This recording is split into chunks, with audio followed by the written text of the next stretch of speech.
falando da tua palavra, aprendendo mais a sua palavra. Então, Deus, que não seja eu neste momento, mas que o teu Espírito venha falar a todos os ouvidos que estão ouvindo e que o Senhor alcance todos nós em nome de Jesus.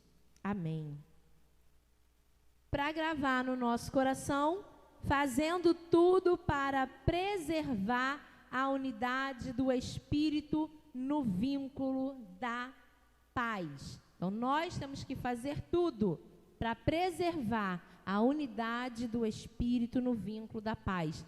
Nós, como igreja, temos que preservar a paz, a unidade do Espírito, a comunhão. Nós temos que preservar isso. É uma das nossas missões, é uma das coisas que ficou ali para a igreja de Cristo conduzir.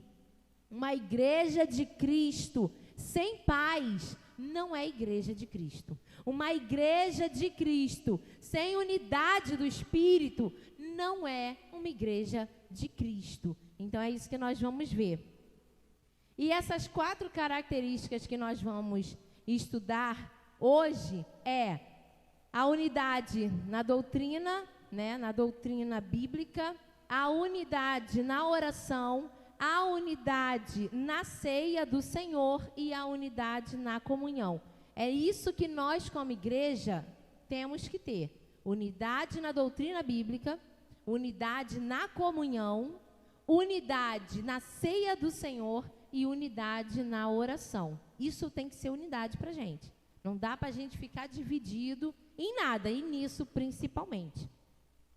Aí na nossa introdução, João 17:11b vai falar: Pai Santo, guarda-os em teu nome, que me deste, para que eles sejam um, assim como nós somos um. E aí aqui a gente fala sobre uma obra de construção civil. A primeira imagem para nós que vem à mente seria o assentamento de tijolos, como nós vimos ali do Geração Vida, né? Aqueles tijolos ali, a gente já não aguenta mais ver só o tijolo. E aí o tijolo provavelmente é o elemento mais comum de uma construção. E para que uma parede seja erguida é necessário união de vários tijolos. Quando a gente pensa numa construção, a gente pensa nos tijolos. Ninguém pensa assim: eu vou construir uma casa e vem à mente um vaso sanitário. Não, vem os tijolos. Vem ali botar o tijolo, porque depois que você bota tijolo, você pode até botar só uma telha e dormir lá dentro, tá tudo certo. Agora, não dá para botar uma telha se não tiver tijolo. Ou madeira, né? Botar aqueles pauzinhos, vira um galinheiro e tá tudo certo. Então, a gente pensa logo no tijolo, levantando o tijolo, fazendo aquele assentamento de tijolo, e os pedreiros que estão aí já devem estar até meio cansados de ver tijolo já. Ao final da obra, depois de todo o processo de construção e acabamento, o resultado que observamos é uma parede inteiriça. Aí fica assim, né? Geração Vida está no tijolo e aqui já tem a parede inteiriça, essa aqui mais bonita ainda. Portanto, o propósito de uma parede somente é cumprido quando tijolos são unidos pelo construtor, tornando-se parte de uma grande obra. Ou seja, o tijolo é que faz todo o restante acontecer. Para poder pintar, embolsar, colocar esse negócio que é madeirinha, o gessinho, pendurar as luzezinhas do Natal, isso tudo, brincadeira, gente. Isso tudo precisa do tijolo primeiro. Tem que assentar o tijolo primeiro. Vamos botar o vaso sanitário, mas se não tiver parede, ninguém vai querer usar. Ninguém vai usar. É só doido, né? Ou se estiver sozinho no mundo. Então, essa grande obra, ela vem na união dos tijolos. Aí a gente vê aquela casa maravilhosa. Nossa, que lindo, olha. 20 mil metros quadrados de casa. Coitado de quem limpa. Aí, mas você pensa o quê? O tijolo é que começou aquilo tudo. Os tijolos unidos. Eles se juntando e lasca cimento e vai colando todo mundo. E assim deve ser a igreja. Cada um dos seus membros tem uma característica distinta, particular, peculiar.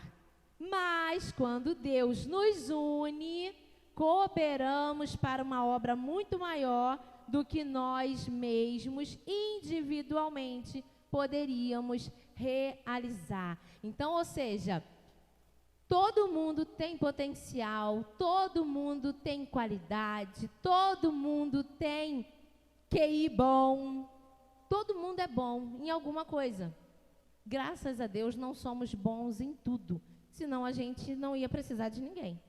E aí Deus pega o que cada um é bom, junta isso e faz uma grande obra. É isso que você tem que colocar no seu coração nessa manhã.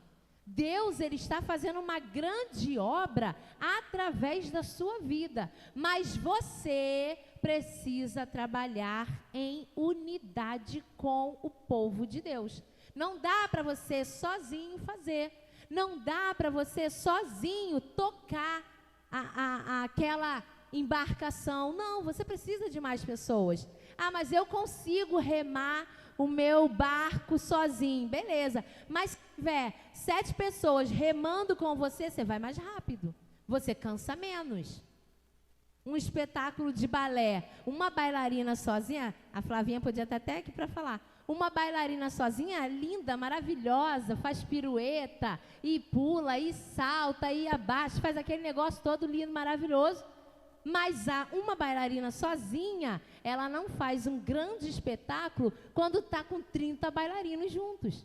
30 bailarinos juntos, eles fazem aquele espetáculo, aquela coisa que a gente fica ali, ó, doido para ter aquela elasticidade, mas nasceu duro, não tem jeito, não consegue mexer o corpo. Então, isso é igreja. Igreja tem potencial, cada um tem sua qualidade, cada um sabe fazer o que faz bem, mas quando Deus une, aí acontece. Aí a grande obra acontece. Isso não te faz menor. Você precisar dos outros, contar com os outros, não te faz ficar pequeno. Pelo contrário, faz a obra de Deus acontecer com mais excelência, com mais habilidade, com mais entrosamento. E aí, como eu falei na aula passada, uma andorinha só não faz verão, precisa de mais de uma. Quando você vê um monte, aí tu fala, opa, vai esquentar. Acho que é esse o sentido, né, gente? Porque até hoje eu não entendi por que essas andorinhas ficam voando igual doida no céu. Às vezes dá uns rasantes, tu tem que fazer assim, senão ela te pega. Lá no sítio, então, elas voam baixo. Elas voam ali baixinho, dá até para pegar com a mão. Dá não, brincadeira. Assim, para que tal obra seja levantada, é necessário que cumpramos 4 características que os nossos irmãos da igreja primitiva nos deixaram, resumidas no texto de Atos 2:42, e deste modo resistiremos às dificuldades, perseguições e quaisquer provações que surgirem em nosso caminho. Olha só a importância de você estar unido com o povo de Deus, com os santos, com os crentes, com aqueles que realmente vivem o evangelho. Você estar unido nesses 4 quesitos, essas 4 características que foram faladas, a doutrina da Bíblia, a comunhão, a ceia do Senhor e a oração, você unido nisso, olha só, você resiste às dificuldades, às perseguições e qualquer provação que surgir no caminho, porque você não está sozinho. Como eu falei na aula passada, quando a gente está junto, quando a gente consegue aquele ombro amigo, aquela pessoa que te dá apoio, que te dá suporte, você vence com facilidade. Por quê? Porque você, quando você está fraco, o outro vai lá e te levanta. Quando o outro está fraco, você vai lá e levanta ele. E você anima. E às vezes você nem está forte, mas só para você não ver aquela pessoa que você gosta fraco, você se faz forte. Você se fortalece para aquela pessoa ficar forte. Como a gente vê isso em relação pais e filhos. A mãe está cansada, está esgotada, mas aí o filho, acontece algo com o filho, os pais rapidamente esquecem seu cansaço e vão cuidar do filho. E mostra para o filho que dá certo, não, vai dar certo, vamos embora, levanta, anima. É isso que a comunhão, a união faz. E a união dentro da igreja, ela é necessária, ela é importante, não só para que a obra de Deus seja feita com excelência, mas para isso, para que nós possamos suportar, para que nós possamos vencer. Porque aí você fica, poxa, eu estou tão fraco, sei lá, tão desesperançoso, mas se eu me enfraquecer, fulano vai se enfraquecer também. Aí você fica forte. Ah, mas se eu parar, fulano vai parar também. Você fica forte. Aí você está fraco, você vai lá, desabafa com um amigo ou amiga, aí a pessoa vai e fala, não, fica assim não, vai passar, já passei por isso. Então, não se sinta pequeno, porque você está contando com alguém, ou pedindo ajuda a alguém, ou esperando ali aquele suporte, aquele apoio, aquele amor, aquela compaixão, porque a igreja precisa passar isso. Igreja precisa passar a compaixão, a comunhão, o entrosamento, a unidade. Ah, quer dizer que você está perfeito? Não, quer dizer que nós que também somos imperfeitos, aceitamos você que também é imperfeito. E junto a gente joga a imperfeição para o lado e pega isso aqui, como a gente falou nessa construção. A gente pega aquilo que é bom, que tem a característica distinta, junta o que é bom de cada um e faz uma parede bonita, de luzinha, de madeira e de data show, de telão. É brincadeira, gente. Estou animada hoje. Tópico 2. Unidade na doutrina bíblica. Ó, só para deixar claro, eu gosto disso, tá, gente? Podem achar que eu estou falando porque eu não gosto. Não, eu gosto, é bonitinho. Podia mudar a luz, botar rosa de vez em quando. Não, brincadeira, já fica ali, azul, rosa, vermelho. Já tá bonitão. E Deus me livre. Não, só falta pintar de preto e todo mundo... Não. Não, nada disso. Deixa do jeito que tá lindo. Tá lindo, deixa assim, tá lindo. Não mexe não, deixa assim. Vamos lá, tópico 2.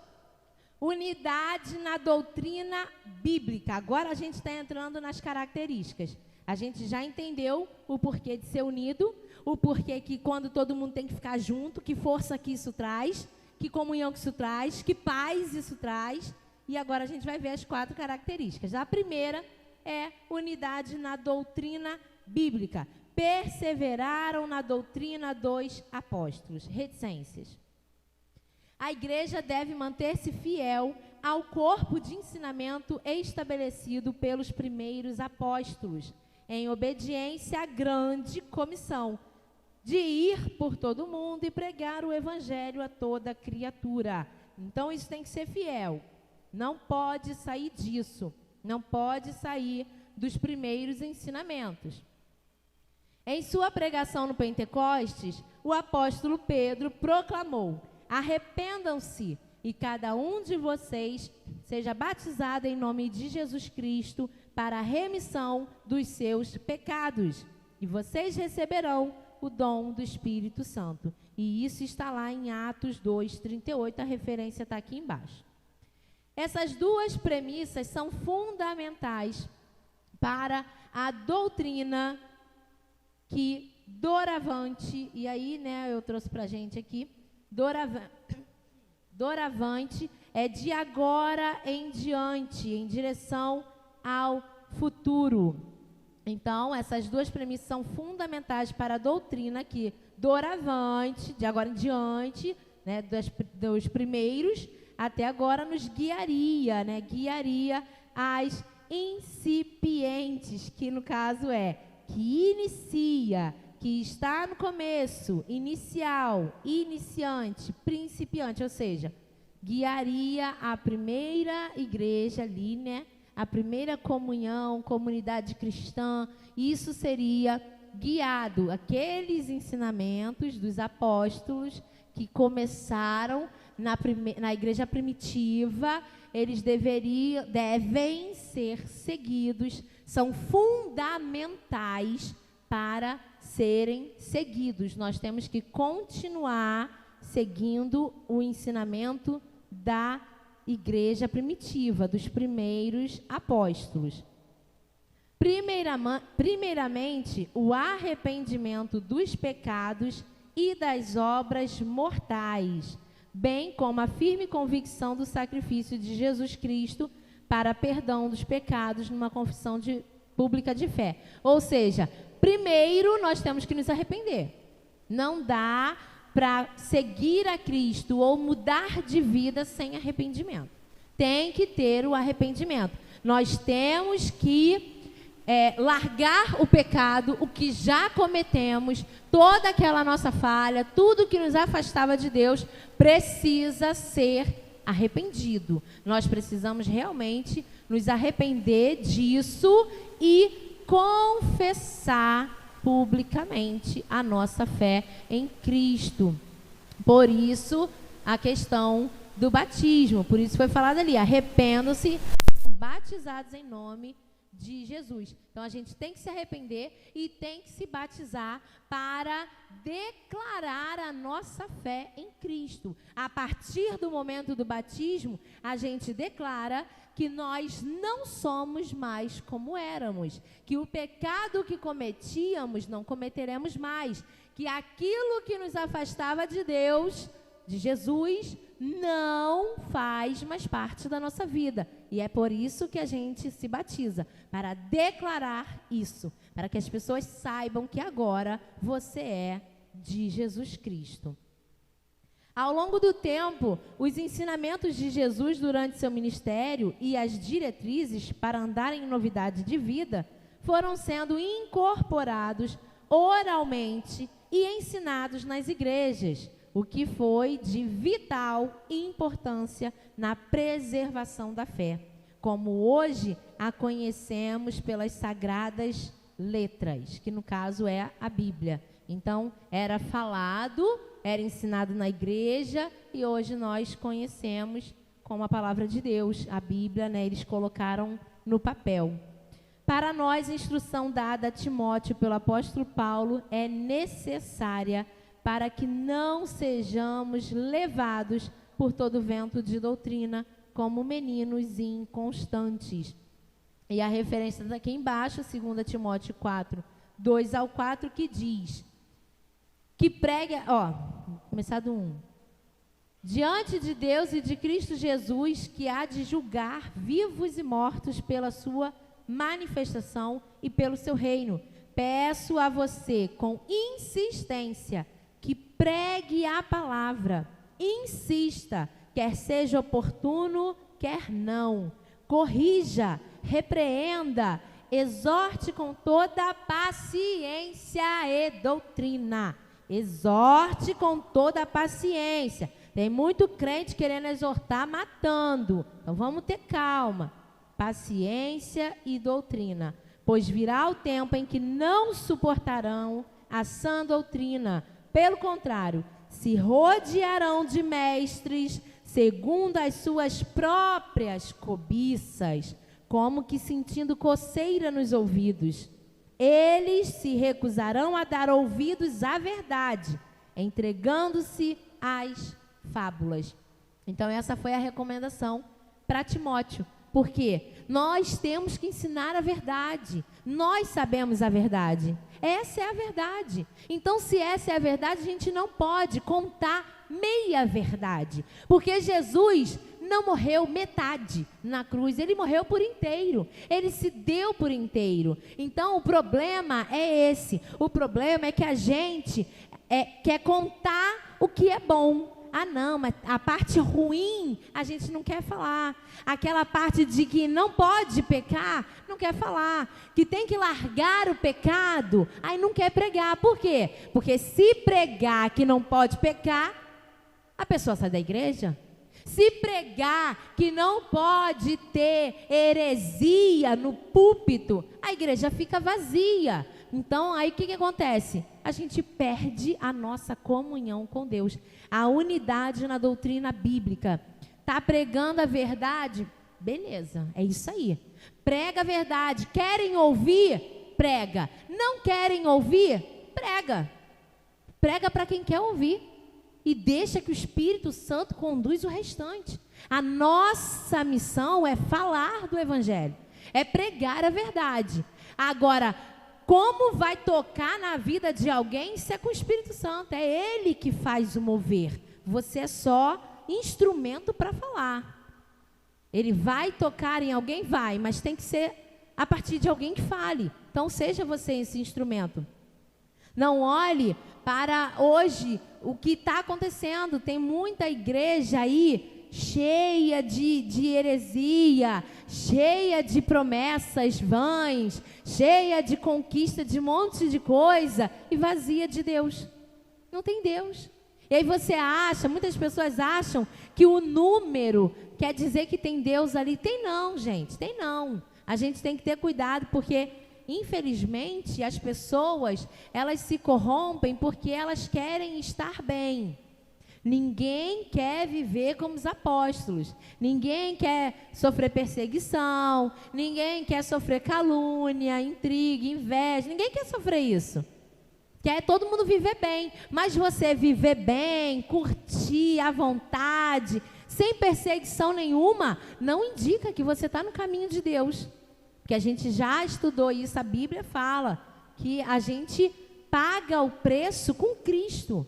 Então, vamos ter cuidado, prega a palavra de Deus. Não importa se vão dizer que você, crentão, que seja. O importante é a sua comunhão com Deus, é você estar em unidade na doutrina bíblica, no que os apóstolos deixaram para nós, o que a igreja primitiva começou, nós temos que dar sequência.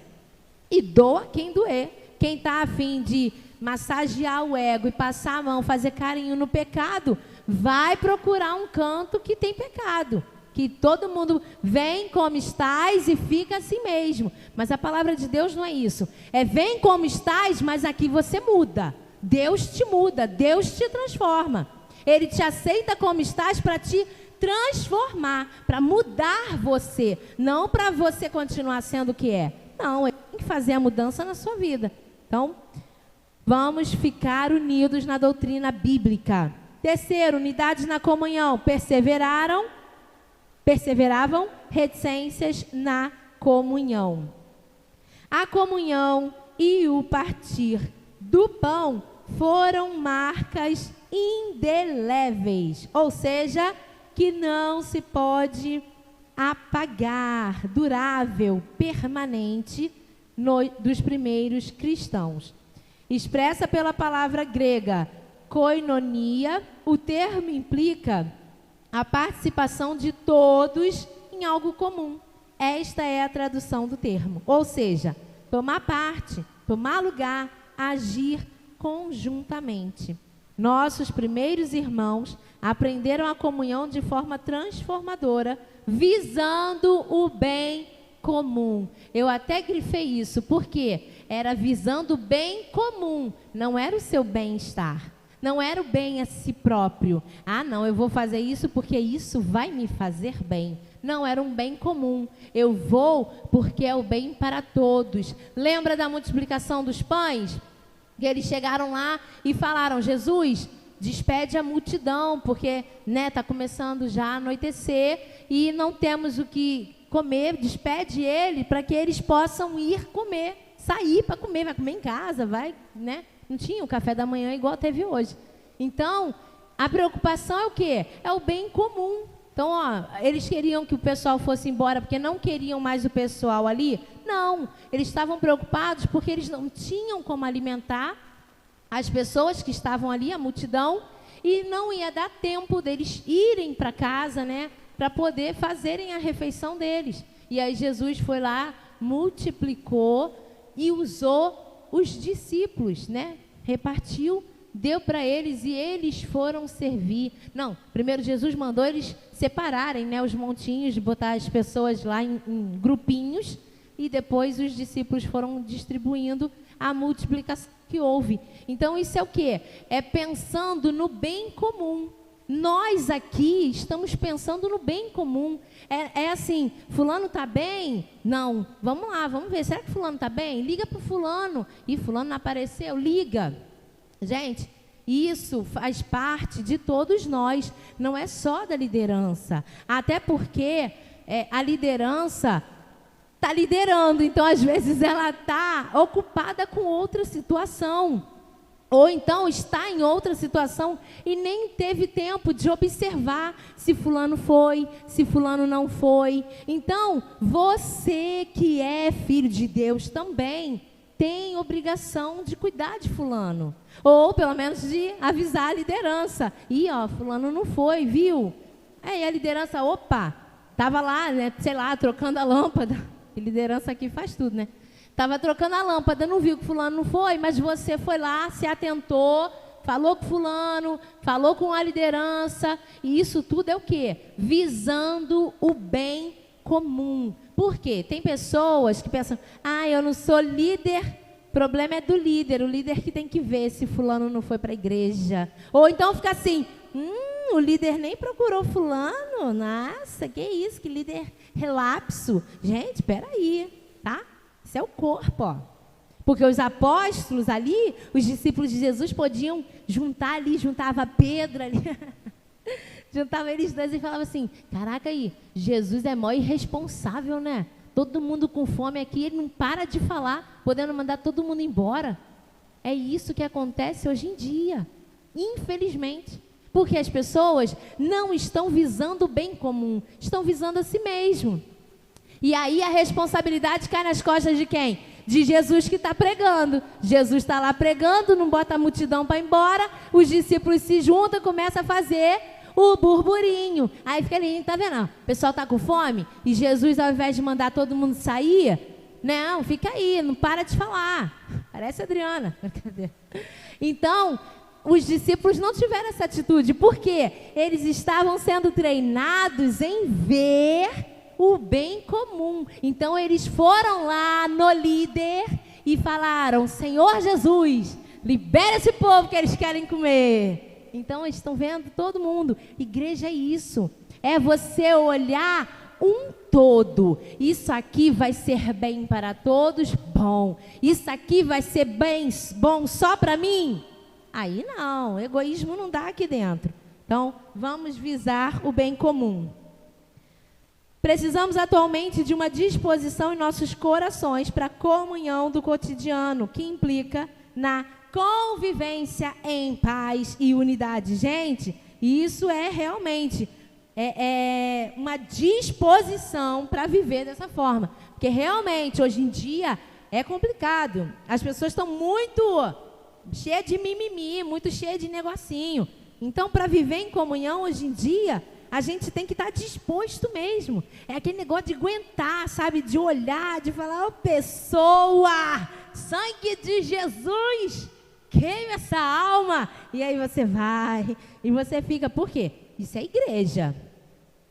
Mas o mundo é corrompido, o mundo é do mal, é do maligno, é o pecado, impera neles aquilo. Você é diferença, é você que faz a diferença no mundo. Porque aí o mundo chacota, o mundo pisa, o mundo mata, o mundo maltrata, mas você que foi resgatado pelo sangue de cruz, é diferente. Então é você que traz a paz. É você que sai da briga na hora da confusão. Não é você que fica lá, briga. Pega o celular e começa a filmar. Vou botar no YouTube. Não, você é diferente. Então você traz a paz, a unidade. Lá no seu trabalho, todo mundo é legal no seu trabalho? Duvido, gente, que até na família isso acontece. Mas você não está lá? Não está tentando viver em paz? Não está aguentando aquela gentinha chata que já chega no trabalho bufando, reclamando de Deus e o mundo? Aí pesa o ambiente, né? Aí tu fica, Senhor, joga sal grosso. Tô brincando, gente. Foi só uma piada. Então, nós temos que ter essa atitude, viver em paz e unidade. Próximo. Como abordamos na lição passada, o Salmo 133, o rei Davi afirmou que a visão dos irmãos em comunhão era tão importante como o sacerdócio. Somos vinculados uns aos outros quando estamos em Cristo, ou seja, você tem o mesmo Cristo que eu, então a gente está vinculado. Não dá, é o mesmo Cristo. Se foi o Jesus que morreu lá na cruz e ressuscitou ao terceiro dia, é o mesmo. Então a gente está vinculado. Então eu tenho que cuidar de você e você cuidar de mim. Gente, cuida de mim, hein? 4. Unidade na ceia do Senhor. Você já viu na doutrina bíblica? Tem que pregar a verdade, tem que pregar como os apóstolos ensinaram, tem que falar de Deus. Viu da comunhão? É você pensar num bem comum. Todos estão bem, aleluia, amém. Alguém está mal? Vai lá, faz a sua parte de crente, de irmão, cuida dele. E chama mais gente para cuidar também, para ver se o povo desperta. 4, unidade na ceia do Senhor. E perseveravam, reticências no partir do pão. Memorial, aliança e comunhão são palavras que descrevem o sentido da ceia do Senhor. Lembrando, frisando, que não é santa ceia, como o nosso pastor está sempre repetindo, não é santa ceia. A ceia não é santa, tá? Santa era Jesus. É a ceia do Senhor. Nós estamos aqui tendo um ato de memorial, tá? Então, para de dizer que a ceia é santa. Ela não é santa, tá bom? Então, é só para lembrar, né? Que aí, quando você for falar da ceia, hoje tem dia de ceia. Só ceia, não é santa ceia, não. O apóstolo Paulo, em sua carta à igreja em Corinto, enfatizou a comunhão deste momento. Não é fato que o cálice da bênção que abençoamos é a comunhão do sangue de Cristo? E não é fato que o pão que partimos é a comunhão do corpo de Cristo? A rica simbologia bíblica dos dois elementos da ceia foram intencionalmente escolhidos para serem compartilhados. Isso faz de nós um só corpo, apenas um no Senhor.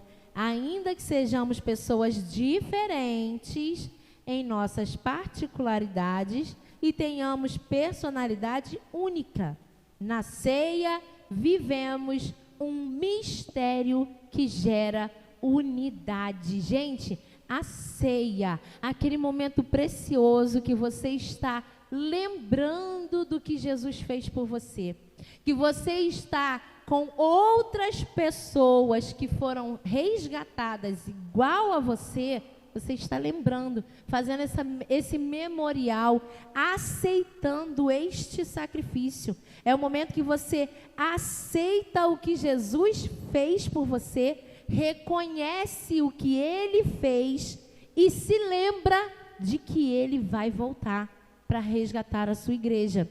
Então, esse momento da ceia do Senhor é um momento que nos une misteriosamente, como estava aqui, um mistério que gera unidade, porque incrivelmente anos e anos se passaram e nós ainda estamos celebrando a ceia juntos, em unidade. Por isso é importante, não falta, gente. Olha só, você achava que a ceia era só o seu memorial, a sua aliança ali com Jesus. Hoje você está vendo que isso é uma unidade da igreja também. É um momento onde todo mundo está unido para aquela lembrança. Está todo mundo ali junto para fazer esse memorial a Jesus. Então isso traz unidade também. Isso faz com que você fique mais vinculado ao seu irmão do seu lado. Por quê? Vocês estão comendo da mesma representação, bebendo a mesma representação. É do mesmo Jesus que estamos falando. E é o momento em que todo mundo está com a mesma intenção, o mesmo pensamento. Está todo mundo ali renovando a aliança com Jesus. Todo mundo. Aquele que que gosta de azul, o outro que gosta de vermelho, aquele que canta muito bem, aquele que só a glória quando começa a cantar. Então, todo mundo está ali, mesmo memorial, mesmo sentimento, mesma rendição. Então, unidade na ceia do Senhor. Olhe para a ceia do Senhor não só como a sua aliança, mas como a unidade da igreja. Então vem para a igreja ceiar, não falta o dia da ceia, renova com ele, renova com os santos, com os irmãos que estão aqui também. Isso precisa também ser fato na igreja de Cristo. A unidade na ceia do Senhor. 5. Unidade na oração. Os evangelhos narram toda a vida e trajetória de Jesus Cristo em seu ministério terreno. E algo que os 4 registros enfaticamente nos mostram é que a oração fazia parte do dia a dia do Messias. Jesus orou nos mais remotos lugares e em praticamente todos os momentos de seu ministério, fosse no templo, no monte ou no deserto, nos momentos de dor e sofrimento, assim como nos momentos alegres. E Jesus orou. Jesus sendo Deus, Jesus estava aqui em forma humana, mas ele não deixou de ser Deus. E ele estava ali orando para nos mostrar que orar é importante, que orar precisa ser algo que faça parte da nossa vida. E aí, trazendo essa parte da oração, eu já falei para vocês, né, que lá em casa tem galinha, né? Galinha não tem mais galo, a gente matou o galo, porque o galo estava dando muito trabalho. O galo estava acordando meu pai 2 horas da manhã, 3 horas da manhã. Meu pai ia no banheiro sem ligar a luz, gente. Porque o galo, quando via a luz, já começava... Aí meu pai, pelo amor de Deus, esse galo não tem relógio. O relógio dele está todo errado. Então ele deu tanto trabalho, que agora ele está lá no nosso congelador para a gente comer. Aí, enfim, a gente está com 4 galinhas. Ai, Jesus, só falta o Paulo querer botar porco lá agora. A gente está com 4 galinhas e 13 pintinhos. Aí, o nosso galinheiro é muito pequeno. Não cabe todo mundo, né? E o pintinho que não é da galinha, a galinha bate, né? Principalmente quando era o gato, ele descia o bico nos pintos. O que eu fiz? Eu, cheia da unção da calma, né? Eu já estava surtada porque o Paulo botou os 13 pintinhos na minha lavanderia.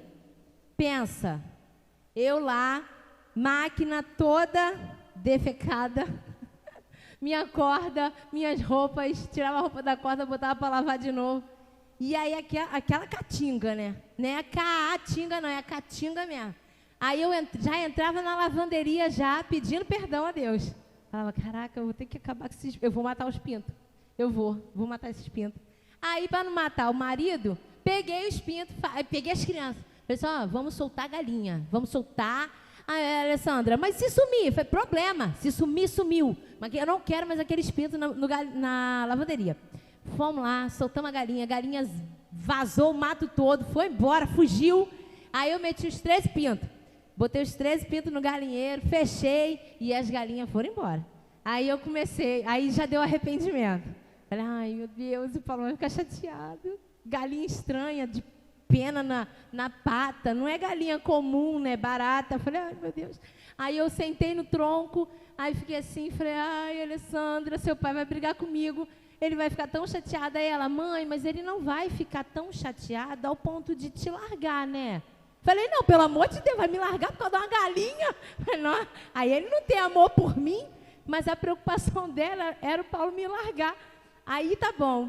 Falei, olha só, estou cheia de fome, não quero mais ver galinha, vamos embora, vamos lá para dentro, vamos comer. Mas vamos orar. Sentei com as crianças, falei, vamos orar para Papai do Céu trazer as galinhas. Aí eu comecei a orar com eles, aí orei. Aí falei, Senhor, traz as galinhas, Senhor, por favor.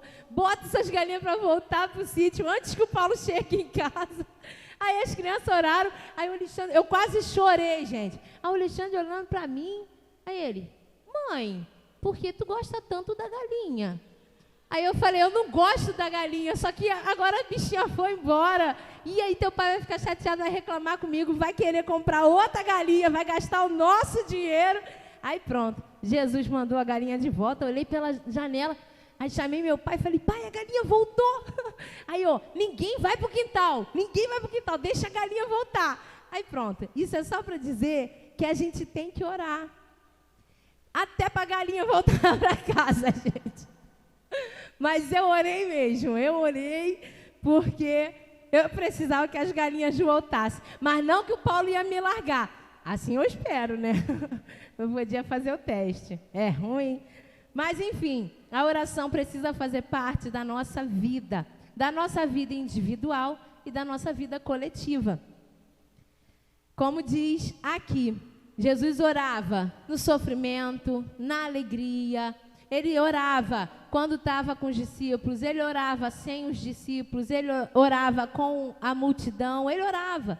Por quê? Porque tem que orar, porque a gente tem que falar com Deus, assim como você está me ouvindo, assim como você chegou aqui na igreja e cumprimentou todo mundo, e estava todo mundo bonito, sentado nas mesas. Nossa, eu fiquei toda feliz vendo todo mundo sentado.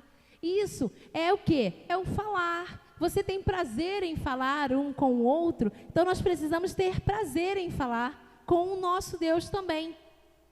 E a exemplo de Cristo, os discípulos perseveraram unânimes em oração. A palavra unânime é proveniente do grego homotimadon, que significa com uma mente, de comum acordo, com uma paixão. E das 12 vezes que aparece no Novo Testamento, em 10 ocorrências, ela surge apenas no livro de Atos. E isso nos revela não somente a importância de orarmos, mas de orarmos unidos em plena concordância. Então você vê que só em Atos já tinham 10 ocorrências de oração para mostrar que nós temos que orar, que tem que estar unânime. Como o nosso pastor tem orado, né, às 18 horas, ele até comentou ontem que já vai para 2 anos, né? Não foi isso que ele falou? Já vai para 2 anos ele fazendo essa oração às 18 horas. Por quê? Porque aí a gente está unânime, está todo mundo orando. A gente estava orando lá, a gente está orando, né? Por uma pessoa lá que eu não sabia que eu sabia quem era. Porque na realidade eu não sabia, eu estava orando por ela e conversando com a minha mãe ontem, aí eu descobri quem é.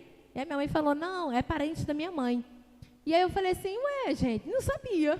É ela? Aí pronto, a gente está orando. Isso é o quê? É porque a gente tem a mesma fé, o mesmo Deus. Então você pede e eu peço. A gente ora junto, isso é importante. É importante estarmos unidos em plena concordância. Por isso que quando a gente fala amém, significa assim seja. E quando uma pessoa está orando e você está ali concordando, você está em unidade, em oração.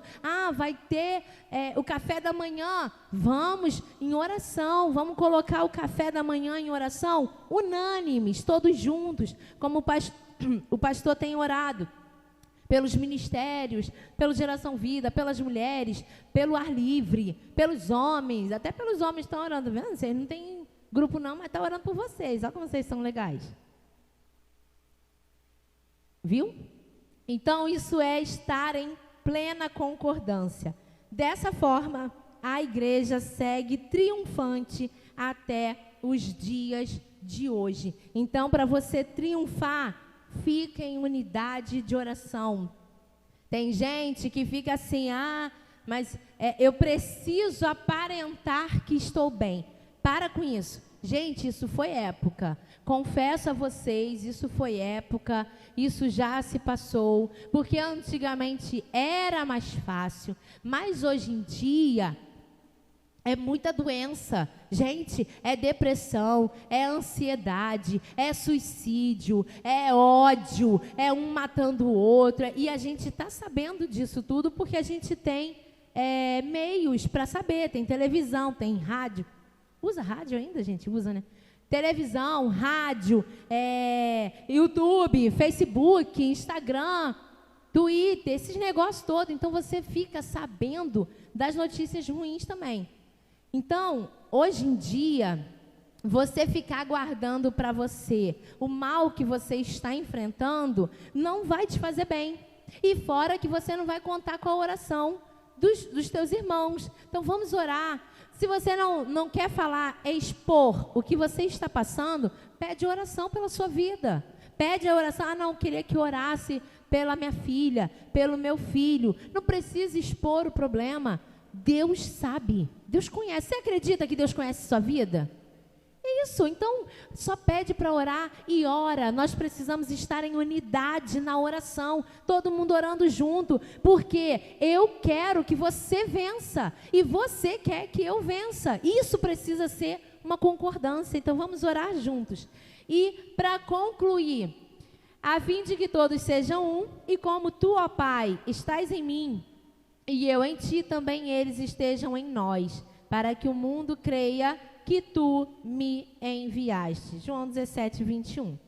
Assim como no inglês, o verbo to be significa tanto ser como estar.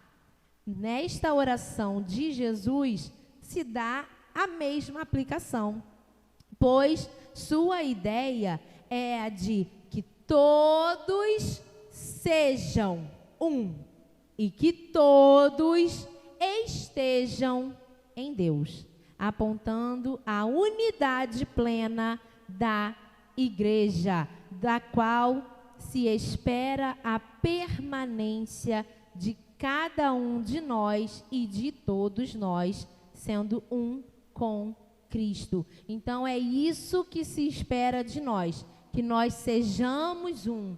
Nós temos que ser um todo o tempo, não só quando nos beneficia.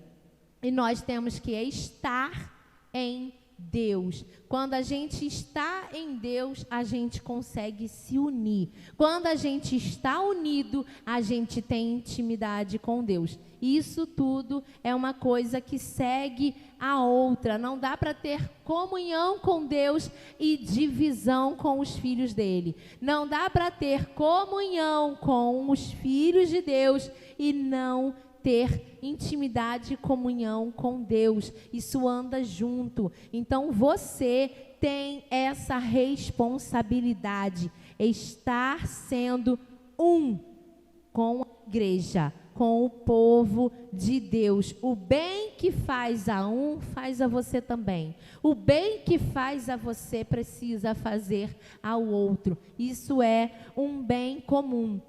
Então, igreja é isso. Todo mundo, a partir do estudo da unidade da igreja, nós vamos passar a ser perfeitos? Não. Nós vamos passar a entender que a nossa imperfeição não pode nos dividir, que a nossa dificuldade não nos separa, as nossas limitações não diminuem o agir de Deus quando estamos unidos. Vai ser a unidade, vai ser aquele amor de a sua dificuldade não vai me fazer te amar menos, porque o Deus que me ama me ensina a te amar também. E é isso que vai fazer com que a gente caminhe junto e que Deus te abençoe rica e abundantemente. Amém, igreja? Vamos ficar de pé, porque agora a gente vai fazer a unidade na oração, como a gente aprendeu aqui. Senhor Deus, nós te agradecemos, ó Pai, por esse estudo. Muito obrigada, Senhor, porque o Senhor está aqui, o Senhor se faz presente, porque o Senhor está em nós e o Senhor tem nos conduzido.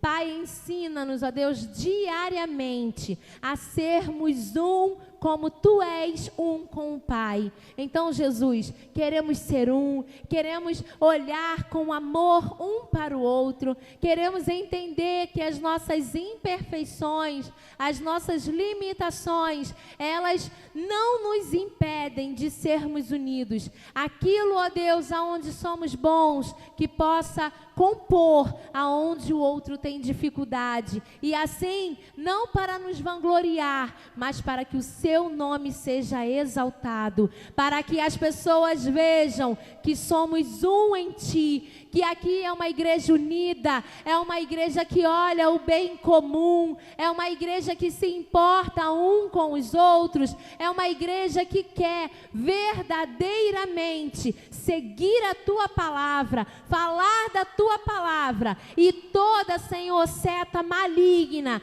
que queira nos dividir, que queira nos separar, que queira, ó Deus, apontar os nossos erros para criar uma racha, para criar uma separação, Deus, que caia por terra em nome de Jesus, porque o império das trevas não terá força no nosso meio. Satanás não terá vez, ó Pai, em nosso meio, pois aqui está o Espírito Santo de Deus, aqui habita a tua unidade, e em nome de Jesus, a cada dia seremos mais unidos no propósito de falar do teu evangelho, no propósito de mostrar que os servos de Deus, os filhos de Deus, são um contigo, em nome de Jesus. Abençoa também essas vidas, ó Pai, que eles possam, ó Deus, nesse momento, sentir a tua mão, ó Deus, a tua mão milagrosa, a tua mão de amor. Vem sobre essas vidas, ó Deus, repreendendo todo mal, tirando, ó Deus, tudo que não provém de ti, e que em nome de Jesus aconteça o sobrenatural nessas vidas, para que eles glorifiquem o teu nome. Em nome de Jesus é o que eu te peço, e leva-nos para casa, guardados e protegidos. Senhor, nos guia, Pai, até em casa, para que nenhum mal nos aconteça. Que os teus anjos, ó Pai, possam estar acampados, guardando o nosso lar, e que nós possamos revigorar as nossas forças e retornar ao culto das 18 horas. Em nome de Jesus. Amém. Não saia correndo, dê um abraço no seu irmão, porque nós somos um.